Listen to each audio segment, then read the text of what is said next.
Class 10th का जैव प्रक्रम। तो देखो ये क्या होता है, बायोलॉजी की शुरुआत क्लास 10 में यहीं से होती है।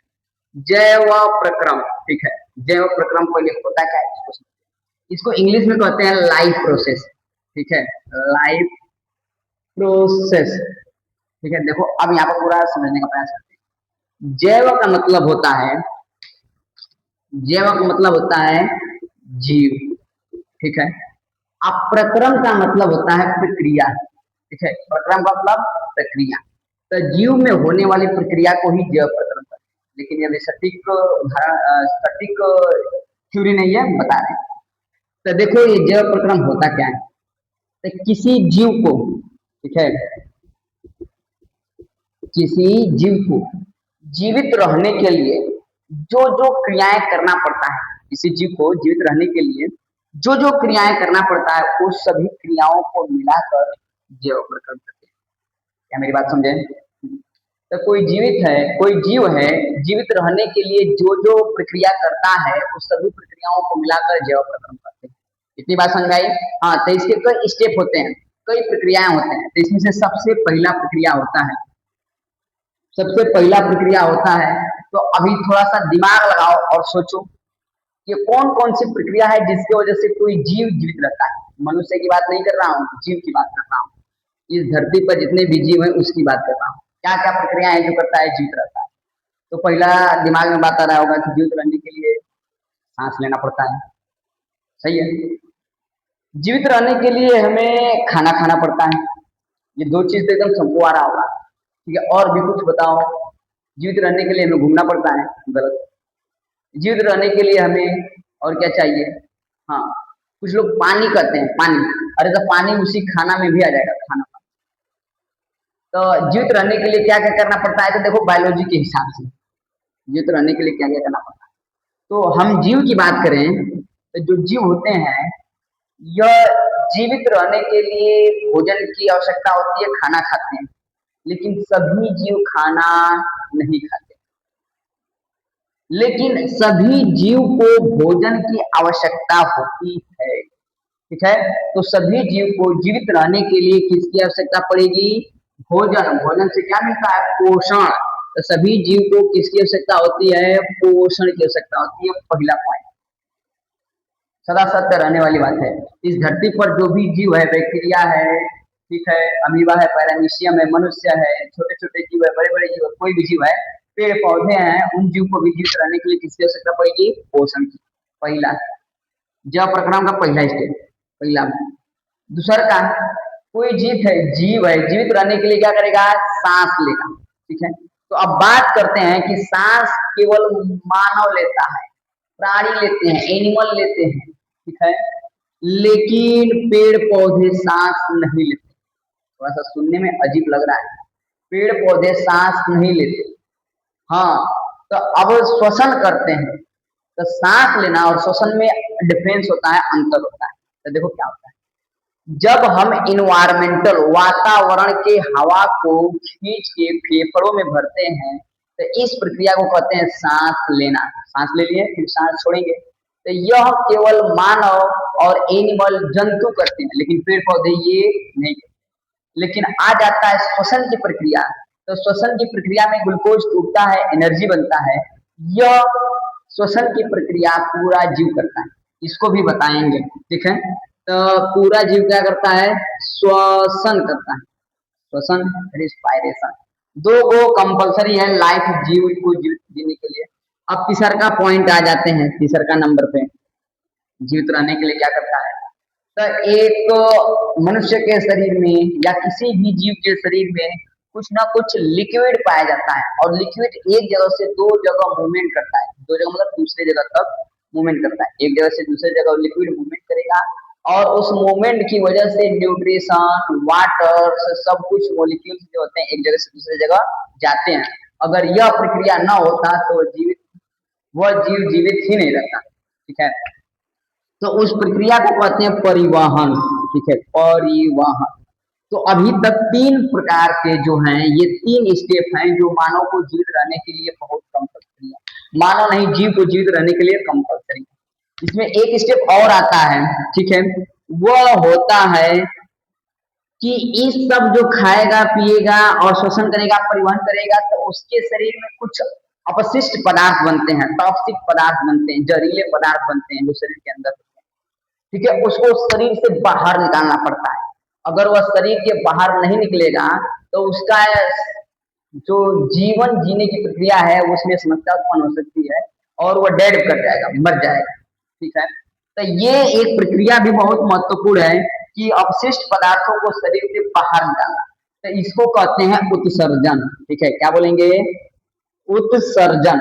अब तक की ये चार जो प्रकार हैं, चार प्रकार की चीज है मनुष्य को जीवित रहने के लिए कंपलसरी है। इसमें से अगर एक भी प्रक्रिया नहीं होता है तो वह जीव जीवित नहीं रह पाएगा। ये सबको स्टेप करके एक एक करके जानेंगे। तो यह पूरा डिफिनेशन था किसका? जैव प्रक्रम का, लाइफ प्रोसेस का। और यह धीरे धीरे करके यह सभी प्रक्रम पूरा होते हैं एक जीव के शरीर के अंदर। तो ये जैव प्रक्रम हो गया। अब आएंगे पोषण। तो देखो पोषण क्या होता है, पोषण। ठीक है, तो मिलेंगे अभी नेक्स्ट वीडियो में। ये जैव प्रक्रम खत्म। तो देखो बच्चे, अभी हम जैव प्रक्रम पढ़े हैं, जैव प्रक्रम। ठीक है, तो इसमें से हमको पहला पॉइंट को ही बढ़िया से पढ़ना है, क्योंकि ये चार पॉइंट बता दिए थे इसके पहले वाले वीडियो में। तो पहला जो था उसी को हमको बढ़िया से पढ़ना है। तो पहला है पोषण। ठीक है, पोषण का मतलब न्यूट्रिशन। तो इस धरती पर, यहाँ पर धरती पर जितने भी जीव हैं सभी जीव को जीवित रहने के लिए पोषण करना पड़ता है, मतलब कि कुछ ना कुछ न्यूट्रिशन लेना पड़ता है। तो अभी हमको खाली दो प्रकार के ही पोषण पढ़ना है, एक पेड़ पौधों में और एक मानव में। तो अभी पढ़ लेते हैं पौधों में पोषण। ये पौधों में पोषण।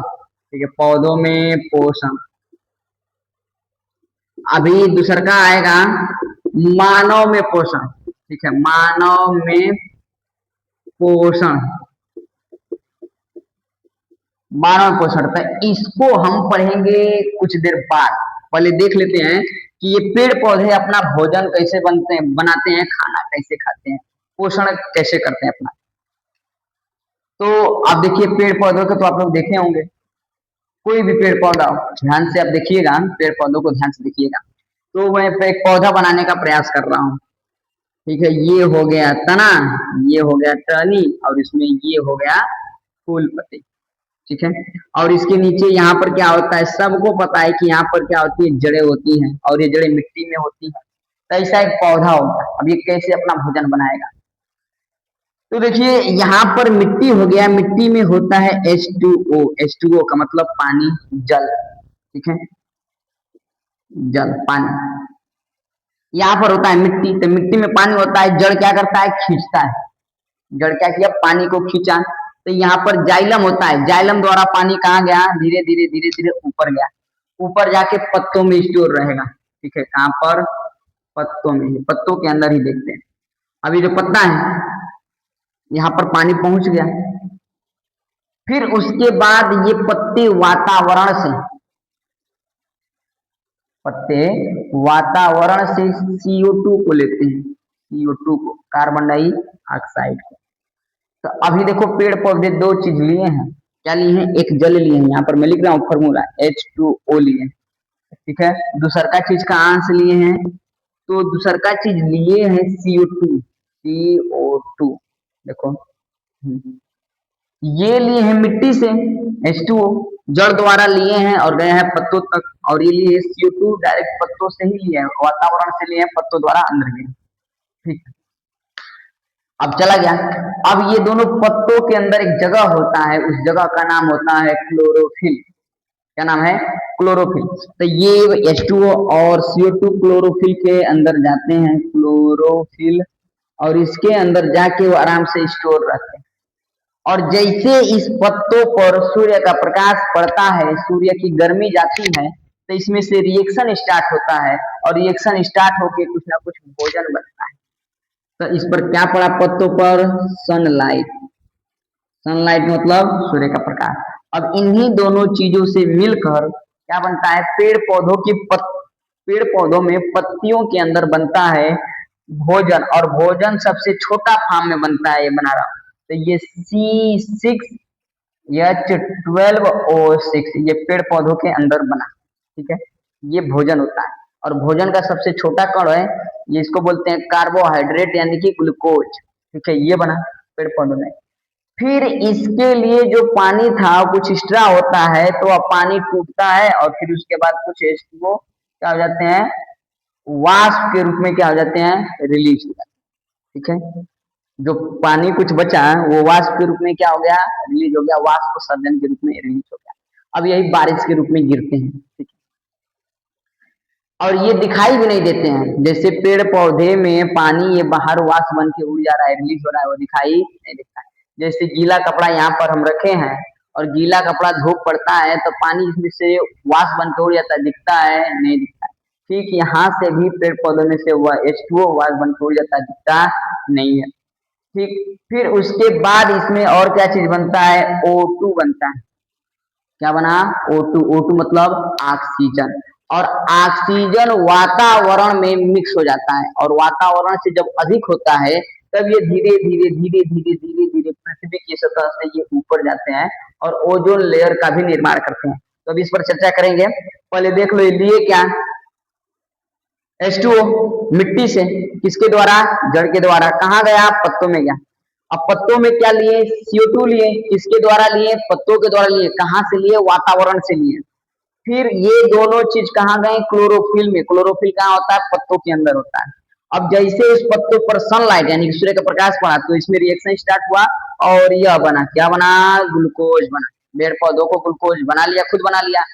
अब वो अपना भोजन खुद बना लिया, ठीक है। अब यहाँ से जो H2O था ये वाष्प बन के रिलीज हो गया और CO2 वातावरण में मिक्स हो गया। तो इस पूरी प्रक्रिया को कहते हैं प्रकाश संश्लेषण। प्रकाश संश्लेषण यानी कि फोटोसिंथेसिस।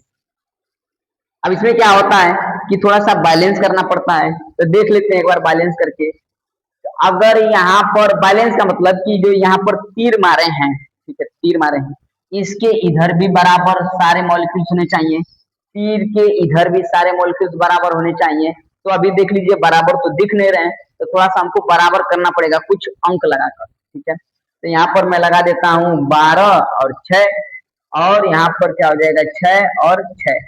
अब इस हिसाब से अगर बैलेंस करेंगे तो ये सारे चीज, ये तीर के इस साइड भी बराबर है, उस साइड भी बराबर है। इसको मैं फिर कभी कमेंट आएगा कि नहीं बैलेंस करके दिखा दिए तो मैं बता दूंगा, बहुत छोटी चीज है, इतना समझाया। तो इस हिसाब से पेड़ पौधे अपना भोजन बना लिए। तो अब भोजन बनाने के लिए किसी दूसरे जीव पर निर्भर रहे नहीं रहे, तो इस हिसाब से पेड़ पौधे अपना पोषण तो प्राप्त कर लिए, भोजन बना लिए, लेकिन दूसरे जीव पर निर्भर नहीं रहे, तो इसको कहते हैं स्वपोषण। और पेड़ पौधे अपना भोजन बना लिए। तो ये हो गया पेड़ पौधों में। अब आएंगे मानव में पोषण, ठीक है। मानव अपना भोजन कैसे प्राप्त करता है, ठीक है। इसके लिए मैं फिर एक वीडियो बनाऊंगा, अपलोड करूंगा कुछ देर बाद।